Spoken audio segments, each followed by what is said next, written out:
Et oui, c'est les élections. Hein? Charest a décidé de faire ça l'été, pendant que les gens sont pognés sur le barbecue puis sont sous ses Bloody Caesar. Mais inquiétez-vous pas, je sais que vous n'avez pas le temps de vous informer, mais je suis là pour vous. Fuck Radio-Canada, je vais être votre boussole électorale. Je vous nomme les partis en place, puis vous dis pour lequel vous devriez voter, dépendamment qui vous êtes. Premièrement, on a la CAQ avec comme chef François Legault. François Legault qui a autant de charisme qu'une verrue avec un toupette. Avez-vous une question pour moi? J'aurais le goût de prendre un café avec vous pour en parler. Alors la CAQ, comment vous résumez ça? Ben, les médias les ont montés là, ils ont redescendu là, fait que là ils ont paniqué, fait qu'ils ont copé de l'ADQ. Là, ils savaient pas trop quoi faire, ça marchait pas plus. Ils ont décidé de peut-être s'allier avec les libéraux, ça n'a pas fonctionné, fait qu'ils ont décidé de dire qu'ils étaient totalement différents des libéraux. Ah, ça c'est pas péjoratif en passant, ça n'a rien à voir avec ce que je dis, je me pratique à jouer au dé. Donc la CAQ qui ont également le slogan le plus démagogique de toute la gang, c'est assez, faut que ça change.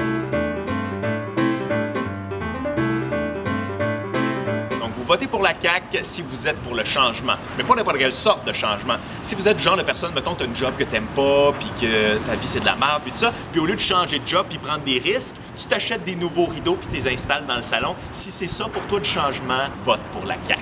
Deuxièmement, on a le PQ, le Parti québécois qui a été fondé par René Lévesque, ayant pour but de libérer le Québec de ses chaînes et d'en faire un pays. Et finalement, c'est devenu juste un parti. Ah, si, je pense que je suis bandé. Ah non, c'est mon pénis qui est rentré par en dedans. Des choses qui arrivent, des fois, ça m'arrive. Donc, le PQ, tu votes pour le PQ si tu votes stratégique et tu veux pas diviser le vote de la gauche. Donc, pour pas diviser le vote de la gauche, tu votes pour le parti qui est contre la proportionnelle, qui a refusé de s'allier aux autres partis de gauche, qui fera en sorte qu'on n'aurait pas à te tenir en otage avec l'argument de division de vote de la gauche. Si mon pénis est encore rentré par en dedans, tu entends ça? Non. Il y a juste... C'est weird. Il va falloir que je découvre pourquoi ça arrive, ça. Prochain parti, c'est quoi? Option nationale. J'ai pas vu ça à la TV, moi. Si j'ai pas vu ça à la TV, ça existe pas. C'est de même, ça marche. Qui? Jean Marin Hossan. C'est qui ça? Mais qui peut faire parler de lui, Hossan, là, qui commence par se faire élire? Quoi? Il a été élu, lui, puis pas François Legault. Psst, cave. Voyons donc, n'importe quoi. Pas écrit là-dedans. C'est pas écrit là-dedans, là, voyons donc. Hey, t'as-tu vu ça? Ils ont découvert 2 girafes lesbiennes au zoo d'Oklahoma. Malade! Imagine quand ils essaient de se manger avec leur long cou, là.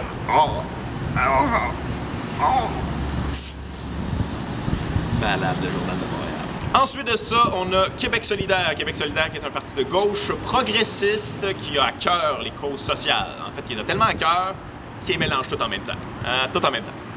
La gratuité scolaire, la Palestine, le féminisme, la souveraineté, mais le NPD en même temps, les grenouilles en milieu humide, le pied d'athlète, tout en même temps. On les met tout en même temps. Fait que c'est ça, tu votes pour Québec solidaire si t'es pour le changement tout en même temps. En fait, si t'es le genre de personne, mettons, que t'as le goût de prendre des cours puis t'es prends tout en même temps. Genre, tu prends des cours de violon, de tango, de tir à l'arc, et t'en as tellement trop que finalement, t'es pas tellement plus avancé en violon, tango, tir à l'arc, Québec solidaire. Et finalement, le dernier parti, mais non le moindre, le Parti libéral du Québec, qui est le parti qui est au pouvoir depuis 3 mandats, qui a le bilan le plus exécrable de l'histoire moderne en politique.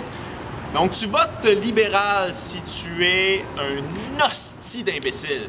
Hein? Voyons donc. Excusez, c'était agressif, ça, je m'excuse. Non, mais j'en parlais à des amis en plus, puis ils me disaient, si tu veux faire changer d'idée les gens qui votent libéral, il faudrait que tu sois plus subtil que ça, tu peux pas les insulter. Fait que je m'excuse, je recommence, je suis vraiment désolé.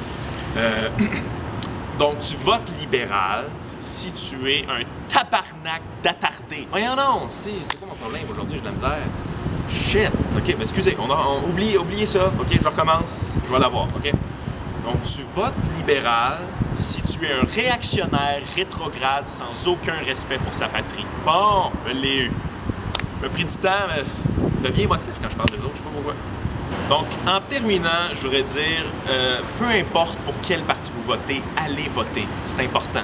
Non, c'est pas vrai pour tout ce que je dis là. Non, si tu votes libéral, va pas voter, là. Fais d'autres choses cette journée-là. Fais ce que tu fais d'habitude, là. Gobe des petites pilules, toutes sortes de couleurs, là. Écoute The Price is Right, puis fais du ketchup aux fruits, comme tu fais d'habitude. Va pas voter, touche pas à notre avenir, toi. Ah, comment je peux faire des jokes de vieux? Ils savent même pas comment ça fonctionne Internet. Ça. Et là, oui, je sais que j'ai blasté toutes les parties, mais ça veut pas dire que c'est toute la merde. Il y a des bons choix là-dedans. À vous de faire le bon.